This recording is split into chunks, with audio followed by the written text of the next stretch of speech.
En este año marcado por la pandemia nos hemos volcado en pasar más tiempo delante de las pantallas debido al confinamiento y las restricciones derivadas de la crisis del coronavirus. De hecho, en este año 2020 los vascos hemos pasado de media 72 horas conectados a Internet a la semana, según el estudio Digital Consumer Survey. Y ahora, inmersos en las Navidades, el consumo de Internet y también de compras a través del e-commerce se va a ver incrementado. También se va a incrementar el peligro de sufrir un ciberataque. A más incremento de consumo, más incremento de este peligro. Bueno, pues son algunas de las cuestiones que vamos a plantear a nuestros próximos invitados. Tenemos ya con nosotros a Javier Dieguez, director del Basque Cyber Security Center. Javier, egunon, ¿qué tal? Egunon eta urte berrión guztioi. Berdin, urte berrión. Norberto Ojinaga, director de red del grupo Euskaltel. Egunon, Norberto, ¿qué tal? Egunon guztioi eta urte berrión. Urte berrión, Berdin. Bueno, pues esa pregunta que planteábamos en esta entradilla, ¿más consumo significa más peligro? No sé quién quiere comenzar, Norberto o Javier. Pues... Adelante, Javier.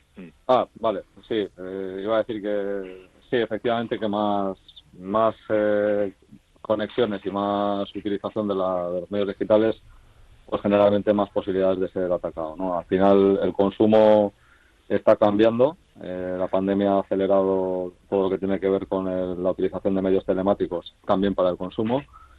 Y bueno, durante la última campaña grande que hemos vivido, que fue la del Black Friday, ya se vieron algunas cifras que daban idea de por dónde se estaban moviendo los incrementos de este tipo de fraudes, ¿no? Por ejemplo, situando temporalmente aquella campaña que tuvo lugar en los primeros 10 días de noviembre, en esos primeros 10 días se detectaron en Internet tantas campañas de fraude como en todo octubre.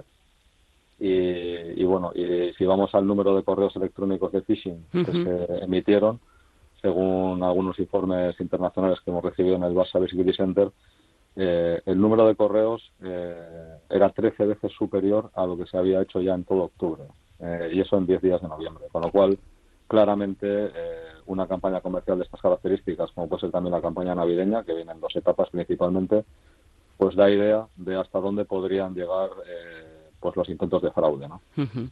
Norberto, ¿querías apuntar algo?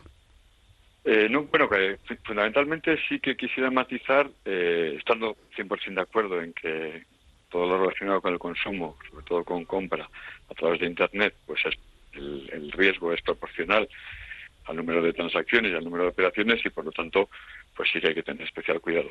Pero sí que quisiera distinguir lo que es incremento de tráfico y de consumo de Internet de lo que es el incremento de compra por Internet, que también ambas se están produciendo.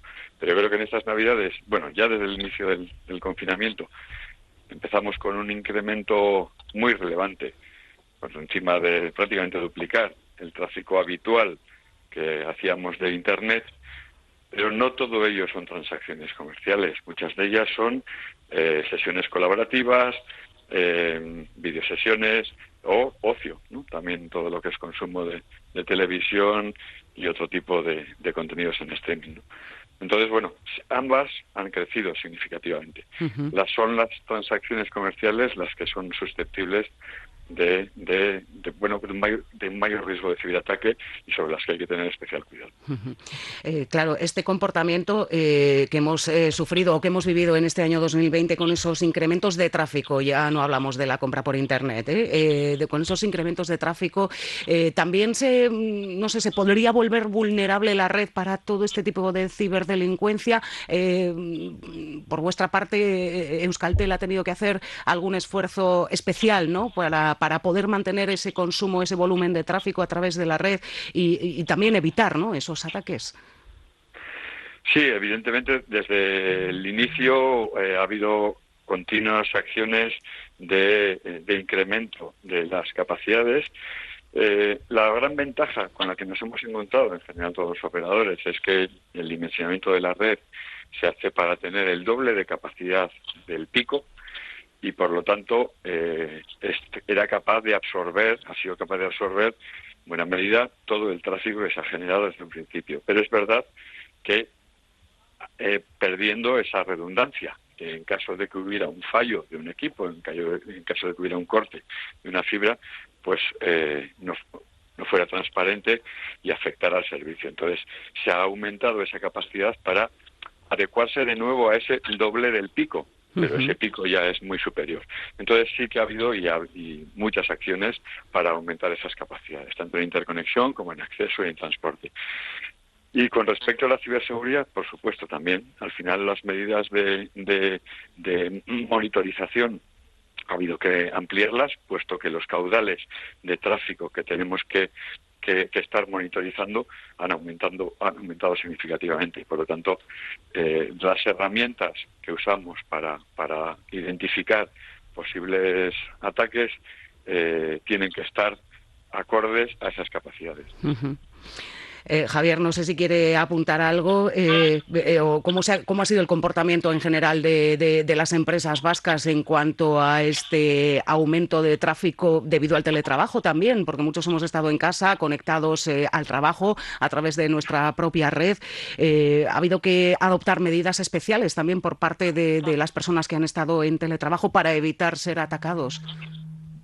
Sí, bueno, lo que se ha producido básicamente en muchos casos es un cambio de modelo. Empresas que tal vez no tenían el teletrabajo como una disciplina habitual en sus operaciones, pues se han visto obligados de noche a la mañana a cambiar esa dinámica, ¿no? Esto en muchos casos pues ha llevado a las prisas a trabajar de una manera diferente. A través de medios electrónicos y desde equipamiento normalmente peor protegido que el que tienes en la empresa, ¿no? Porque generalmente se hace con informática doméstica desde tu casa, con tu ordenador en muchos casos, con tu wifi, etcétera, ¿no? Entonces al final es un equipamiento que generalmente está peor protegido y bueno, hay que modificar los hábitos, hay que reforzar un poco esa infraestructura doméstica y alertar también a la plantilla que va a desempeñar su función desde su domicilio sobre ciertas pautas a seguir, ¿no? Por eso también desde el Centro Vasco de Ciberseguridad en los primeros días del confinamiento pues empezamos a crear unos contenidos que se llamaban Especial Coronavirus, en la cual pues se recogían prácticas saludables, vamos a decir, para todos aquellos actos que tuvieran que ver con el trabajo desde el domicilio, ¿no? Como pueden ser las reuniones telemáticas que mencionaba Norberto, o cualquier tipo de acceso a activos informáticos de las compañías desde fuera, ¿no?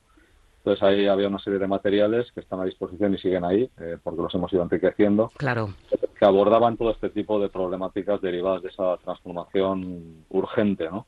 Que muchas veces, por esas prisas, pues a lo mejor obviaban algunos controles de protección digital que hubieran sido necesarios, ¿no? Y que ha habido que ir corrigiendo sobre la marcha, ¿no? Pero yo creo que, bueno, como lectura positiva de todo esto que ha pasado, yo creo que a muchas compañías, a muchas organizaciones les ha ayudado también a entender que el teletrabajo, pues tal vez no es una cosa tan mala, que puede ser una oportunidad incluso, y también a sensibilizar, por qué no decirlo, sobre la propia ciberseguridad, ¿no? Que es algo que tiene que estar embebido en los procesos de negocio y que no puede ser olvidado cuando alguien va a trabajar en general sobre una infraestructura digitalizada, ¿no? No sé si en este caso las empresas han sido conscientes, ¿no? de la importancia de estar blindados ante los hackers, sobre todo debido a la pandemia, ¿no? Porque muchas empresas pues se vieron obligadas quizás a cerrar sus puertas en esos momentos, a derivar a todos sus trabajadores a casa, a realizar este teletrabajo. ¿Se ha puesto en valor realmente este año la ciberseguridad o todavía es una asignatura pendiente en las empresas vascas? Yo diría que hay mucho trabajo por hacer. Vamos a ver.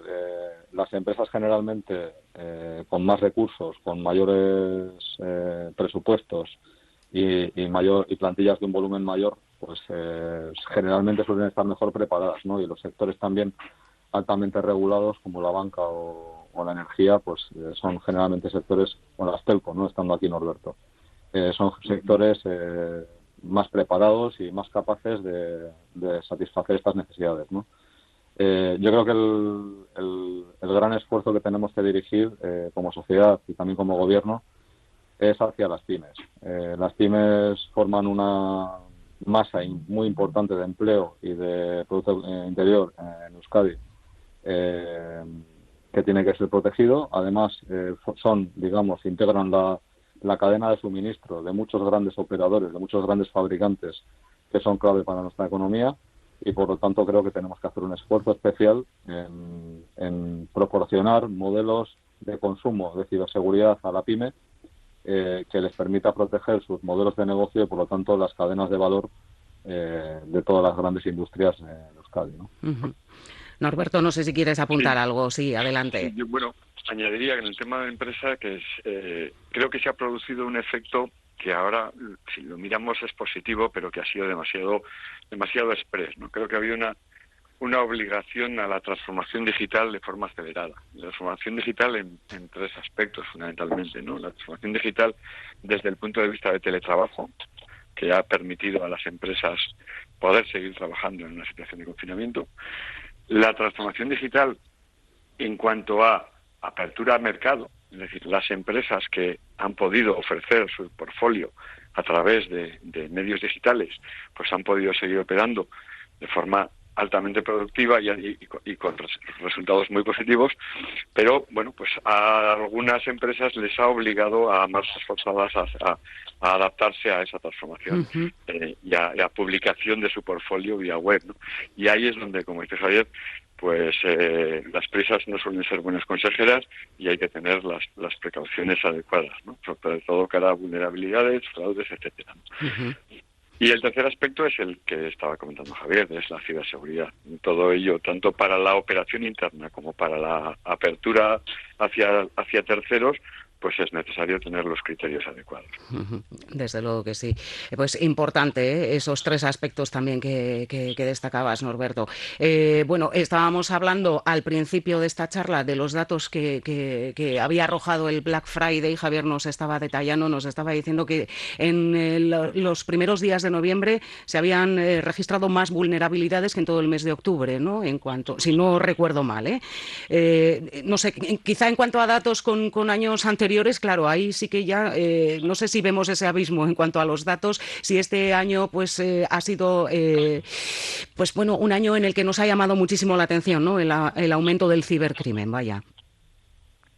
Sí, bueno, más que el año, yo diría que ha sido sobre todo el tiempo de confinamiento, que como decía Norberto, pues hubo un incremento muy importante, ¿no? del trabajo a través de las redes, pero también del ocio en todas sus vertientes, tanto en lo que tiene que ver con las compras como en lo que tiene que ver con el consumo de entretenimiento, etcétera, ¿no? Entonces, ahí sí que vimos que respecto de años anteriores y de la dinámica que venía estableciéndose, los intentos de ataque exitosos para fraude, generalmente para estafas, etcétera, se triplicó. Es decir, además son datos que han coincidido con otros agentes con los que hemos contrastado información. Nosotros a nivel de Euskadi detectamos eso, que se incrementó por 3 y en otros ámbitos más amplios y más globales, o incluso de grandes compañías multinacionales dentro de su propia red y tal, coincidía más o menos esa proporción de 1 a 3, ¿no? Es decir, efectivamente, esta masificación de la actividad digital pues ha conllevado también pues mayor actividad de fraude y mayor éxito, ¿no? Porque al final cuanto más mayor es tu superficie de objetivo para la estafa, pues generalmente más probable es que alguien caiga, ¿no? Y así es un poco como se ha producido. Y igual es un poco pronto, ¿eh? No sé si tenemos datos ya de estos días, del comportamiento en estos días, en cuanto a tráfico en la red y en cuanto a consumo o compra por Internet. Nosotros tráfico... bueno, perdón. Sí. Iba a decir que nosotros no tenemos todavía datos. Ajá. No, Norberto. nosotros de tráfico sí que monitorizamos pues en tiempo real, pero es tráfico agregado, es decir, qué tráfico de ese es consumo, qué tráfico de ese es ocio o teletrabajo, lo podemos calcular en agregado, pero no lo calculamos en individual por un tema de protección de datos. Pero en general, el tráfico de Internet se ha, como os decía, prácticamente duplicado desde el inicio del confinamiento. Tuvo una pequeña curva a la baja en verano, pero volvemos a estar en los niveles del confinamiento en cuanto a volumen de tráfico. ¿Por qué? Pues porque buena parte de los hábitos han venido para quedarse. Más allá de que tengamos más o menos confinamiento, sí se han visto beneficios de ciertas operativas.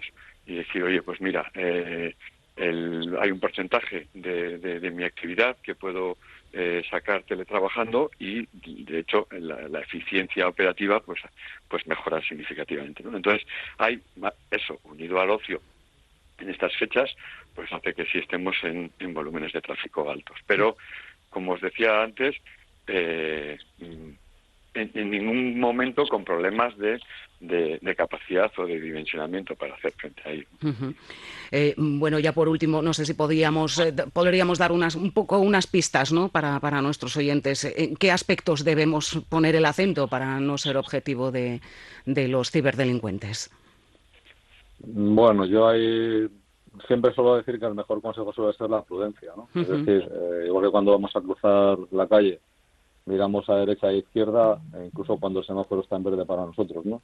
Pues un poco ser prudentes, ¿no? Y fijarnos en aspectos básicos, ¿no? Generalmente las palabras gancho que utilizan este tipo de campañas de estafa suelen tener que ver o bien con marcas de artículos que pueden ser susceptibles de regalo en la época, o bien con grandes plataformas de comercio electrónico, mencionando su marca para hacer pensar que es una campaña de esa plataforma, o bien con palabras clave de tipo pues descuento, oferta, etcétera, ¿no? Entonces, fijarse bien sobre todo en ese tipo de cosas, fijarse bien en que la URL del lugar al que nos va a llevar esa navegación a esa potencial oferta, pues es una URL segura, es decir, en primer lugar que aparezca el candadito, ¿no?, en la barra de direcciones, y que además esté bien deletreado el nombre de ese dominio potencialmente suplantado. Y luego, leerla desde pequeña, ¿no?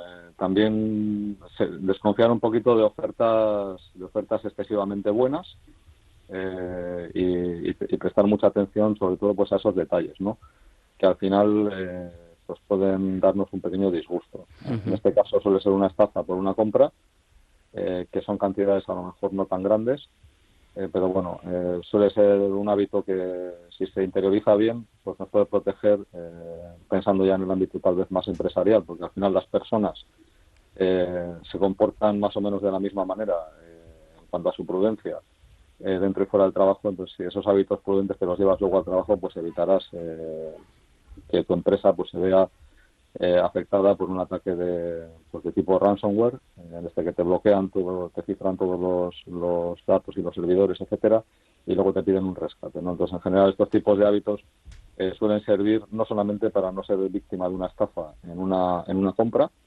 sino también para evitar que accedan a tus datos personales de cuentas bancarias, etcétera. Esto es. E incluso para que una vez que estás en tu trabajo, pues tu propia empresa se vea indirectamente protegida por esos buenos hábitos, ¿no? Esos hábitos debemos de interiorizarlos, claro que sí. Norberto, ¿quieres añadir algo más? Bueno, fundamentalmente sobre lo que ha dicho, nada más que recalcar una idea, y es el sentido común. Y hay informaciones que por lo menos nos tienen que hacer dudar, ¿no? Hay informaciones que nos piden que no tenemos que pensar si tienen sentido o no el darlas, ¿no? El que un agente o el que una página web me esté solicitando informaciones no tan naturales en una operación comercial nos tiene que poner en principio sobre aviso y ante la duda pues no progresar, ¿no? Y fundamentalmente eso en el mercado masivo. Y en el mercado empresarial, pues lo que estaba comentando Javier, yo creo que en general las empresas están aplicando sus políticas de seguridad y de control con distintos dispositivos, con VPNs, y lo que tenemos que hacer es ser, cumplidores de la normativa que en cada una de nuestras empresas se pone. Pues Javier Dieguez, director del Centro Vasco de Ciberseguridad, y también Norberto Ginaga, director de red del Grupo Euskaltel. Eskerrik asko, muchísimas gracias por atender la llamada de Onda Vasca, por intentar aclarar y por intentar enseñar también a los oyentes ese tipo de gestos, ese tipo de acciones que nos van a poner sobre aviso para evitar ser víctimas de la ciberdelincuencia. Eskerrik asko a los dos. Sí. Eskerrik asko, bai. Hasta luego, agur. Agur, agur. Onda Vasca, la radio que cuenta.